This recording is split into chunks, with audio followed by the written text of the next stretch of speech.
Our first speaker will be Joan Nelson, a familiar name to many of us. Joan Nelson, former nonprofit director and current organizer of the Lansing's Shared Use Housing Advocacy Network. We'll do the same thing with the Q&A at the end of this panel's presentations. Joan?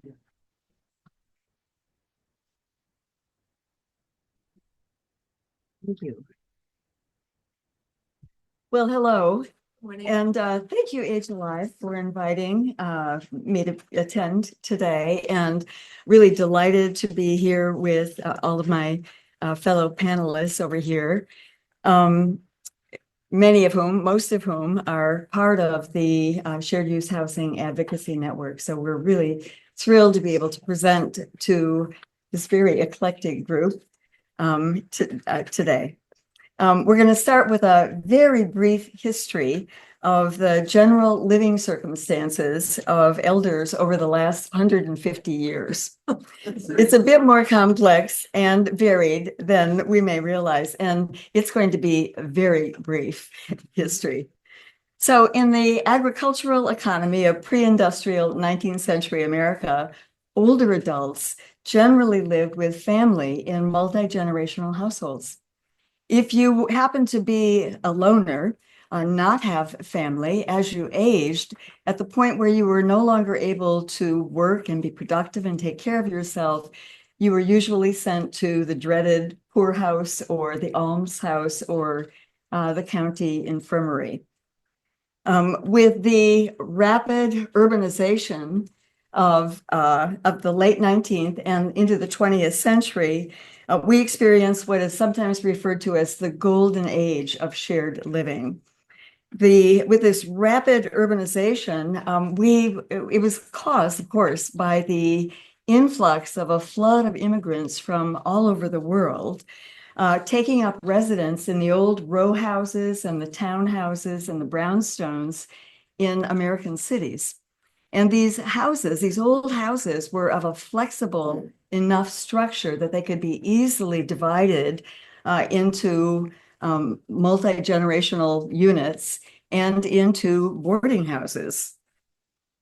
Housing was dense, it was cheap, in order to accommodate the many immigrants that were coming to this country, as well as a flood of rural young people coming to the city, drawn by the promise of a wage, of an industrial wage. For many older women and widows of that time, operating a boarding house was the way to generate income when there were few other options available. I was inspired by those, women of a certain age when I retired from Allen Neighborhood Center a few years ago. And I spent the first couple of months in retirement carving out a couple of units in my 107-year-old funky old house on the east side, and began to take in boarders. And I must say, it's been a lovely adventure.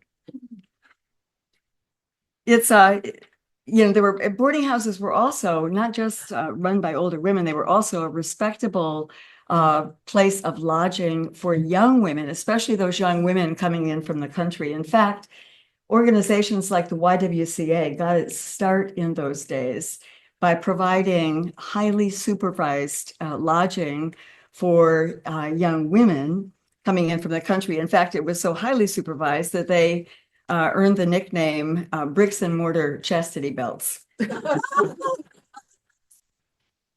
In the 1800s, rooming houses and boarding houses were ubiquitous, right?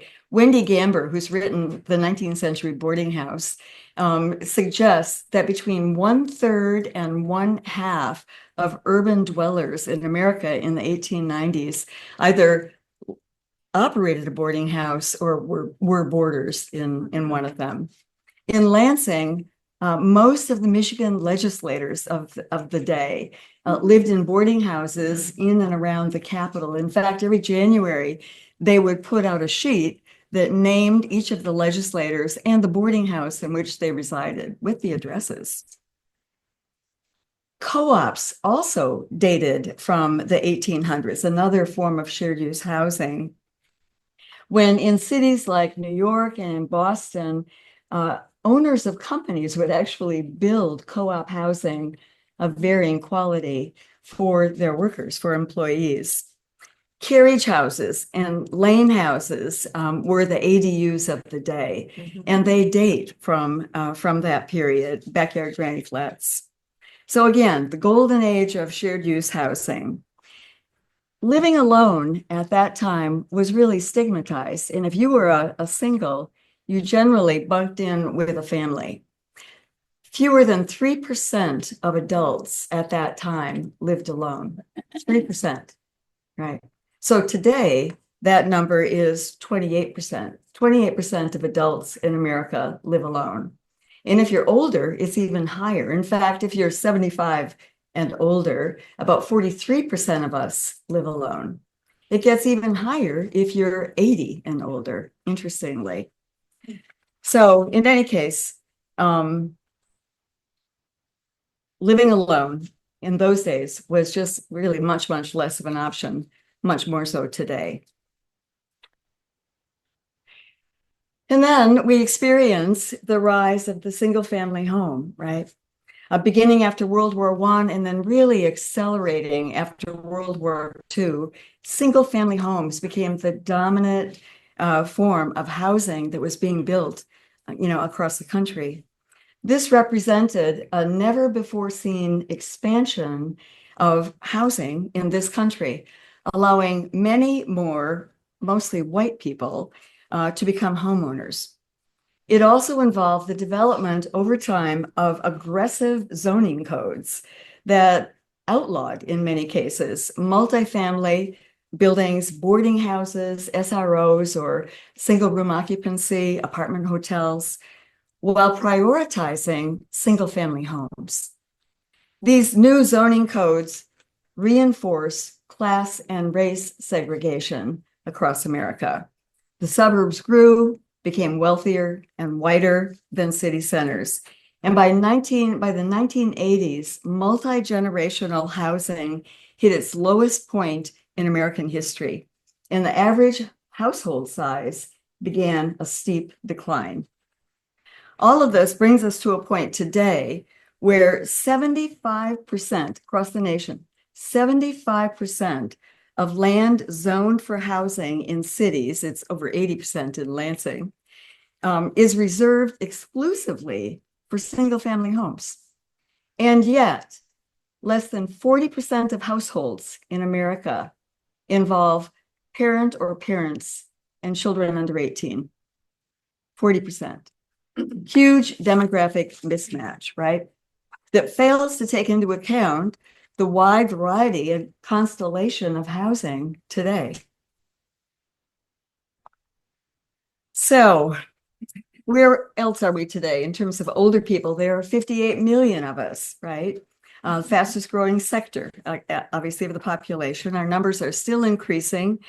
That's the boomer population bulge, as are life expectancies. In the US, 59% of us, 65 and older folks, live with a spouse or a partner, 59%. 30% of us, at least, depending on our age, live alone. 6% of seniors live with extended family these days. And the number here is wrong. It's actually roughly 4.5% of older adults live in nursing homes. Tack on another 3% if we throw in assisted living. So about 7.5%. 71% of us say that we are unwilling to live in a nursing home, right? And yet 25% of us will end up there if things continue as they are today. So overwhelmingly, we continue to express a desire to age in place, either in our own homes or in the communities where we have lived out our lives, raised our children, right, and built a network of support.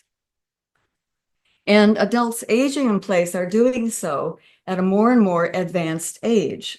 A recent study that came out of Harvard suggests that households headed by seniors age 80 and older will more than double by 2040. Now, this may not set well with some people, thinking of my millennial son, who blame low housing inventory and elevated prices on boomers clinging to our mortgage-free homes, right? However, it's not as if holding on to our homes, even with a paid-off mortgage, isn't without its financial challenges, because studies also show that seniors today are carrying more debt than we have in the past, that fixed retirement income is failing to keep up with inflation, and that housing cost burdens are making it tougher for older adults to be able to afford food and medicine. A recent Bloomberg study noted that one of the reasons that elders are hanging on to our mortgage-free homes is that in the single-family home-dominated communities where we tend to live, there aren't enough alternatives for downsizing. Let's talk about that. What's old is new again. So how do we provide the housing alternatives which would enable seniors to remain in community, right, where we want to be, live in appropriately sized and affordable and age-friendly housing, and have relatively easy or reasonably easy access to aging-related services, as our first speaker pointed out, the importance of being able to access age-related services. Well, one option spreading across the nation is house sharing, where seniors are actually inviting one or two other seniors to move into their homes, right, to share costs, to share expenses, and possibly even, if there's sufficient room, bring in a caregiver for the lot of them.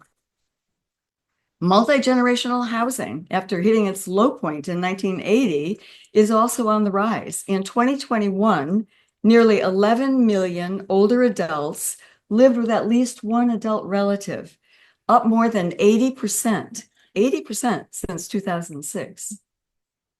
And in some communities, none locally, right, Andy?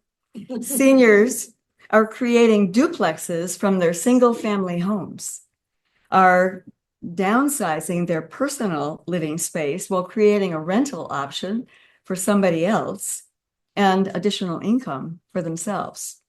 At some point, that second unit in the duplex can be rented to a caregiver. Locally, actually nationally, but locally, exclusive single-family zoning serves as the primary barrier to incorporating these and other once common shared housing options. The zoning, right? If Lansing approves zoning changes that were crafted by our own Andy Fedewa, chief planner of the Lansing Planning Department, and someone who has educated the Shared Use Housing Task Force so generously over the last 18 months, if the zoning changes that we all have been working on are approved by Lansing City Council in the next month and a half, the following might become additional, more clearly defined alternatives for older adults. Opening a rooming house, right? Providing desperately needed housing to a student, a family member, a newly divorced friend, a traveling nurse, right? Creating boomer co-ops, where seniors with a more communal orientation have private space as well as access to a shared common space, kitchen, dining room, living room, as well as a built-in support system. Boomer co-ops are spreading across the country, right? Ann Arbor has 2 of them. Frankfurt has a boomer co-op. So surely. We can also it'll be easier if this legislation is passed by the city council, it'll be easier to create additional multi-generational co-ops. We have a wonderful multi-generational co-op, a model in Lansing called Rivendell that's been around for 20 years. And this is a large home on the west side where millennials and elders share space, household chores, and skills. All of your devices are easily understood by seniors in those houses. If this legislation passes, we'll be able to develop more cottage communities in Lansing, much like Dave Muley's extraordinary cottage lane on Lansing's east side, where seniors live in these colorful, beautiful little cottages, about 1,000 square feet, so green you can heat them with a candle, right? And connect with other seniors in the courtyard that they share. If this legislation is approved, we'll be able to build ADUs in Lansing, something that is now legal in 22 other Michigan cities, right? Oscoda, Grand Rapids, Kalamazoo, and Ann Arbor, of course. So building an ADU, a backyard granny flat, and renting it to a family member or perhaps to a caregiver will get a lot easier. You're going to hear again about ADUs in a little bit when Jason Lachowski of AARP talks a bit more about what his organization is doing to promote ADUs. In fact, they are the largest, most consistent, most vocal supporter of ADUs across the country. Have worked with several states, about 26 cities, in order to get legislation approved. So what's old is new again, right?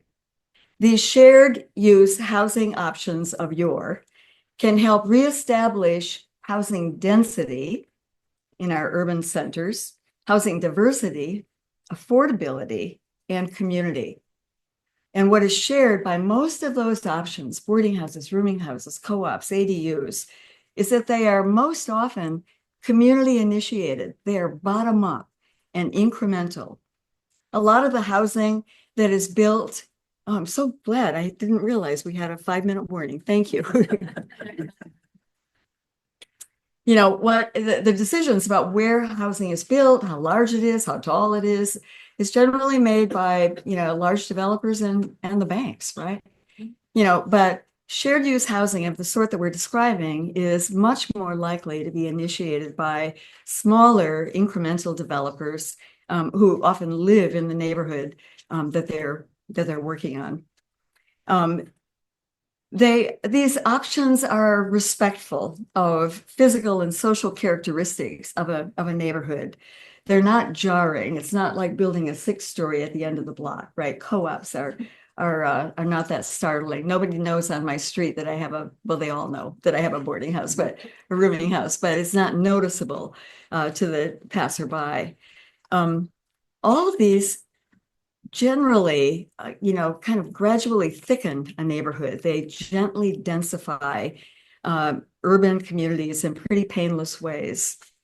And while the availability of these alternatives will increase housing options for people of all ages, right, including millennials who are desperate for housing, and unfortunately, they will most certainly help keep elders in community, which is where we clearly prefer to be.